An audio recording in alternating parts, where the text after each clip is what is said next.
അപ്പോൾ ഇന്നലെ തിരക്ക് കുറഞ്ഞൊരു ദിവസമാണെങ്കിൽ ഇന്ന് തിരക്ക് കൂടിയ ദിവസമാണ് മക്കളെ. എന്താണെന്ന് വെച്ചാൽ ഇന്നൊരു 10-10:30 ആകുമ്പോഴത്തേക്ക് എല്ലാ പരിപാടിയും കഴിഞ്ഞിട്ട് എനിക്ക് വണ്ടി വിടണം ഇവിടുന്ന്. എന്താണെന്ന് വെച്ചാൽ ഒരു മരിപ്പുണ്ട് കേട്ടോ, മരിച്ചിട്ട് മൂന്നാണ്, അപ്പോൾ അതിന് പങ്കെടുക്കണം. അപ്പോൾ അസ് യൂഷ്വൽ നമുക്ക് എന്ത് ചെയ്യും, വേഗം ജുബറൂട്ടിന് കുളിക്കാനുള്ള വെള്ളം അടുപ്പത്ത് വെക്കാം. ഇന്ന് പകലാണ്, മഴയാണ്, മഴയില്ല വെയിലാണ്, പക്ഷെ പറഞ്ഞിട്ട് കാര്യമില്ല, ജുബറൂട്ടിന് തണുപ്പാണ്.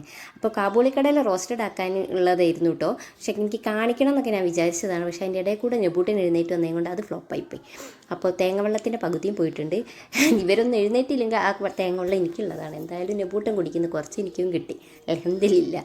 അങ്ങനെ ഇന്ന് പച്ച ഗോതമ്പ് ദോശയാണ്. ഞാൻ പറഞ്ഞിട്ടില്ല, അടിപൊളി ദോശയാണ് ഇത്. പച്ചഗോതമ്പ് തേങ്ങയൊക്കെ ഇട്ട് അരച്ചിട്ടുള്ള അടിപൊളി ദോശ. കുറച്ച് വെള്ളം കൂട്ടി അടിപൊളിയായിട്ട് അരച്ചാൽ നല്ല ദോശ കിട്ടും കേട്ടോ. അങ്ങനെ അതിന് കൂട്ടാനാണ് ഞാൻ കാബൂളിക്കടല റോസ്റ്റഡ് ആക്കി. ഇന്ന് റോസ്റ്റഡ് തന്നെയാണ് കേട്ടോ, തേങ്ങ അരക്കുന്നില്ല. അല്ലാണ്ട് വെറുതെ ഞാൻ മിക്സിൻ്റെ ജാറിലിട്ട് അരച്ച ഒരു കറിയാക്കലുണ്ടല്ലോ, അങ്ങനെയൊന്നുമില്ല, വെറും റോസ്റ്റഡാണ്. കുറേ ആയി അത് തിന്നിട്ട്, അങ്ങനെ തിന്നാൻ കൊതിയാവുക. അപ്പം വെള്ളം ജബ്രൂട്ടിനുള്ള ചൂടായിക്കണം. ഇനി അവിടെ ചോറിനുള്ള വെള്ളം വെക്കണം. റേഷനരിയാണ് ഇട്ട് ഇടുന്നത്. ഇപ്പോൾ കുറച്ച് ദിവസമായിട്ട് റേഷനരി തന്നെയാണ് ഇടുന്നത്, പെട്ടെന്ന് പരിപാടി തീരുമല്ലോ. അങ്ങനെ പരിപ്പും മുരിങ്ങേൻ്റെ ഇലയും ഇട്ടിട്ടുള്ളൊരു കറി ഉണ്ടാക്കാമെന്നാണ് വിചാരിക്കുന്നത്. അപ്പോൾ നിങ്ങൾ വിചാരിക്കും സിമ്പിളായിട്ടുള്ള കറിയൊക്കെയാണ്, പക്ഷേ മുരിങ്ങേൻ്റെ ഇല നന്നാക്കേണ്ടത്. പക്ഷേ ഇത് പെട്ടെന്ന് നന്നാക്കാൻ പറ്റിയ, എന്താ 2-3 ദിവസം വെച്ച കിട്ടിയ മുരിങ്ങേൻ്റെ ഇല അപ്പോൾ എല്ലാം പൊഴിഞ്ഞ് വീണിക്കണം കേട്ടോ. അപ്പോൾ നന്നാക്കാൻ സുഖമുണ്ടായിരുന്നു. അങ്ങനെ വൈറ്റ് കടല റെഡി ആയിട്ടുണ്ട്. ഇനി ചട്ടി വെച്ചിട്ട് നമുക്ക് ദോശ ചൂടാം. ഞാൻ ഈ ദോശേനെക്കുറിച്ച് വീണ്ടും വീണ്ടും പറയാൻ, അടിപൊളി ദോശയാണ് കേട്ടോ മക്കളെ. ഉണ്ടാക്കാത്തവരൊന്ന് ഉണ്ടാക്കി നോക്കി, നല്ല രസമാണ്. അങ്ങനെ അതാ നല്ല റോസ്റ്റ്, എനിക്ക് കൊതിയാവുക കണ്ടിട്ട്. നല്ല രസമുണ്ട് കേട്ടോ, എരിവൊക്കെ ഉണ്ട്, അത്യാവശ്യം എരിവുണ്ട്, എന്നാൽ ഓവർ എരിവില്ല. അങ്ങനത്തെ ഞാൻ വറവിട്ടതാണെന്നുള്ള ഓർമ്മ എനിക്കില്ലായിരുന്നു. വീണ്ടും എണ്ണയൊക്കെ ഒഴിച്ച് ചൂടാവാൻ വെച്ചിരുന്നു.